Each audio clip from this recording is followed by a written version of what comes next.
Nuestro esquema de partida consta de un punto A y un observador. Este punto A está a una determinada altura.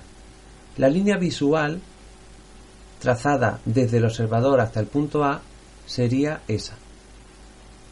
Y aquí estaría la línea horizontal.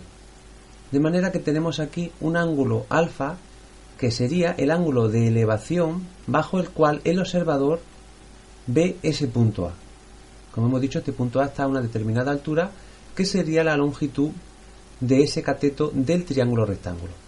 Nuestro objetivo en este vídeo será construir un aparato que nos permita medir ese ángulo de elevación bajo el cual el observador ve el punto A y explicar cómo se usa para medir ese ángulo. El aparato que proponemos consta de un transportador y un tubo que se pegan entre sí de esa manera. Acoplamos al conjunto un hilo con un peso en el extremo y tenemos lo que llamamos un clinómetro casero de muy fácil construcción. Nos fijamos en que en la posición en la que está el clinómetro ahora mismo, el tubo está en horizontal y el hilo con el peso marca 90 grados sobre el transportador. Vamos a repasar los componentes de este aparato. Este sería el tubo, el transportador, el hilo y el peso.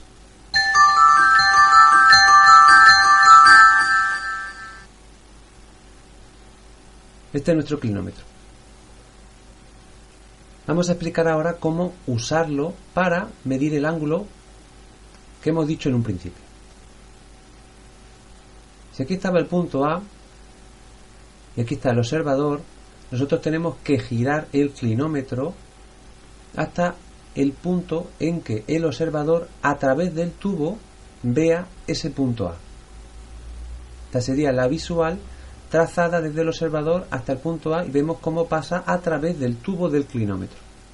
Por supuesto, al inclinar el clinómetro, el hilo con el peso se mueve y marca sobre el transportador una determinada cantidad. El ángulo de elevación, el ángulo bajo el cual el observador ve el punto A, estaría ahí. Ese sería el ángulo alfa, el ángulo de elevación, el que nosotros queremos medir. Ese ángulo alfa tiene que estar en algún lugar del clinómetro, ahora vamos a explicar dónde, y eso es lo que nosotros queremos hacer, ver dónde está ese ángulo alfa sobre el clinómetro. Vamos a trazar algunas líneas sobre el clinómetro. Aquí tenemos una línea y aquí tenemos otra línea. Si nos fijamos, resulta que estas dos líneas son paralelas por la forma en que están construidas. Vemos que una va sobre el tubo y la otra va sobre una línea que es paralela al tubo, de manera que son dos líneas paralelas. También esta línea horizontal y esta línea horizontal son paralelas, de manera que aquí tendríamos el ángulo alfa, el ángulo de elevación que nosotros queremos medir está ahí, es el mismo que el que hemos puesto antes. Si nos fijamos, tenemos un triángulo rectángulo y ese sería el ángulo recto, el ángulo de 90 grados sobre el triángulo rectángulo. Si ese ángulo es de 90 grados y tenemos un ángulo agudo alfa, resulta que aquí estaría el otro ángulo agudo que mediría 90 menos alfa, puesto que estamos sobre ese triángulo rectángulo. Vamos a trazar ahora otra recta, que sería esta, que es la posición original en la que estaba el hilo con el peso cuando el clinómetro está en horizontal. Resulta que estas dos líneas que parpadean ahora forman 90 grados, tienen un ángulo de 90 grados entre sí, de manera que si el ángulo que hemos trazado ahí es de 90 menos alfa, pues tiene que haber ahí un ángulo que mida justamente alfa. Así lo vemos más claro todavía. Nos damos cuenta, puesto que el ángulo es de 90 grados, pues en una parte está 90 menos alfa, en el otro lado tiene que estar alfa.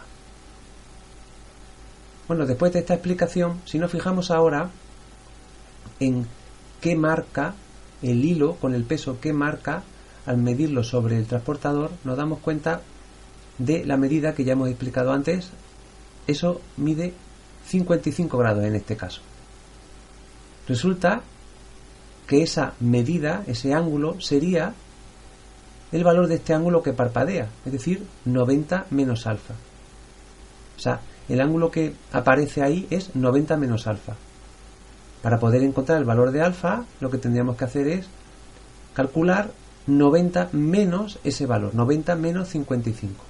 De manera que el ángulo que nosotros queríamos hallar, el ángulo de elevación, en este caso, en este ejemplo, sería de 35 grados. En general lo que tendremos que hacer es eso, apuntar el clinómetro hacia el punto que queremos medir, fijarnos en cuánto marca sobre el transportador y restarlo de 90. Bien, este es un aparato muy fácil de usar, pero por supuesto no se le puede pedir una gran precisión ni tampoco se le puede pedir una gran fiabilidad por la manera en que está construido y por la forma en que se mide.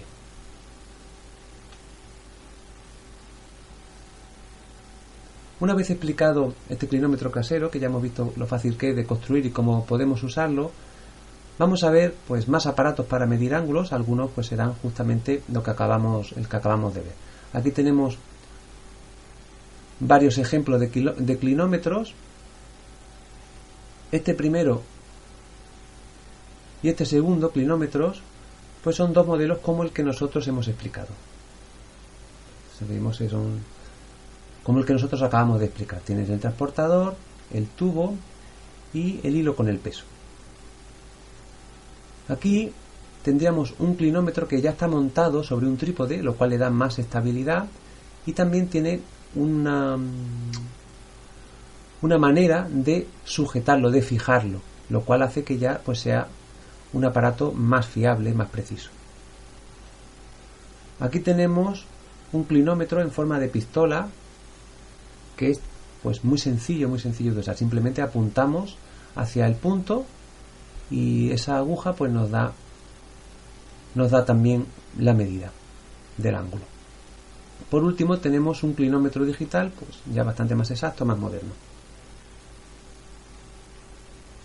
Aquí vamos a poner ahora dos modelos de teodolitos que también son aparatos por supuesto ya más complicados de manejar, que se usan para medir ángulos. Este es un teodolito de principios del siglo XX y este es otro teodolito de principios del siglo XXI. Bien, el objeto de este vídeo, todo lo que pretendíamos con este vídeo es aclarar de qué manera pues pueden medirse ángulos. Muchas veces en los problemas aparece este ángulo mide tanto, este ángulo mide, pues esa sería la manera de poder medir ángulos, bien con el clinómetro casero o con cualquiera de estos aparatos.